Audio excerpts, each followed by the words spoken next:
യുപിയിൽ മഴക്കെടുതിയിൽ മരിച്ചവരുടെ എണ്ണം 117 കടന്നു. കാറ്റിനും മഴയ്ക്കും ശമനം വന്നതോടെ ഉഷ്ണതരംഗ സാധ്യതാ മുന്നറിയിപ്പ് നൽകി കാലാവസ്ഥാ കേന്ദ്രം. ചൂട് 45 ഡിഗ്രി മുതൽ 50 ഡിഗ്രി വരെ ഉയരുമെന്നാണ് മുന്നറിയിപ്പ്.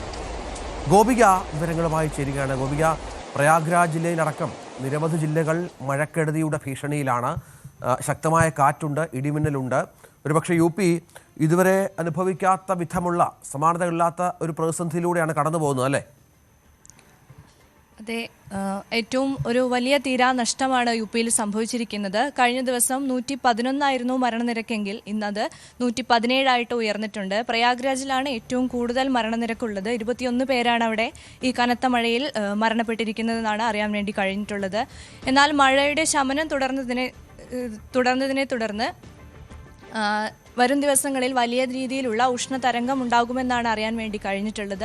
45 ഡിഗ്രി മുതൽ 50 ഡിഗ്രി വരെയുള്ള ഉഷ്ണതരംഗ സാധ്യത അവിടെ ഉണ്ടാകുമെന്നാണ് കേന്ദ്ര കാലാവസ്ഥാ വകുപ്പ് അറിയിച്ചിട്ടുള്ളത്. 227ഓളം വീടുകൾ പൂർണ്ണമായോ ഭാഗികമായോ ഉള്ള നിലയിലാണ് യു പിയിൽ നശിച്ചിരിക്കുന്നത്. ഷീറ്റിന് മുകളിൽ നിന്ന് ഒരാൾ പറന്നു പോകുന്ന തരത്തിലൊക്കെയാണ് അവിടെ നിന്നുള്ള ദൃശ്യങ്ങൾ നമുക്ക് ലഭ്യമായിട്ടുള്ളത്.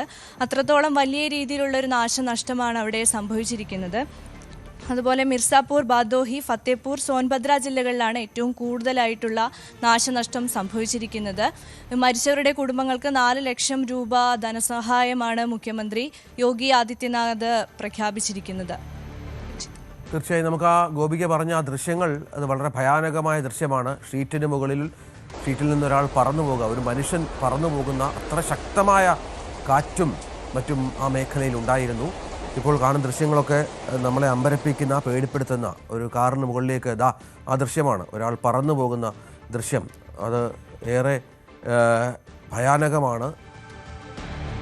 അത്തരത്തിൽ 117 മരണങ്ങൾ ഇതിനകം ആ മേഖലയിലുണ്ടായി. പ്രയാഗ്രാജ് എന്നൊക്കെ പറഞ്ഞ് നമുക്കറിയാം, കുംഭമേള മറ്റും നടക്കുന്ന വളരെ പ്രധാനപ്പെട്ട തീർത്ഥാടന കേന്ദ്രങ്ങളിൽ ഒന്നുകൂടിയാണ്. അവിടെയാണ് ഈ നാശനഷ്ടങ്ങൾ സംഭവിച്ചിരിക്കുന്നത്. യു പിയിലെ മിക്ക ജില്ലകളും മഴക്കെടുതിയിലാണ് എന്നുള്ളതും ഗൗരവതരമായ ഒരു കാര്യമാണ്.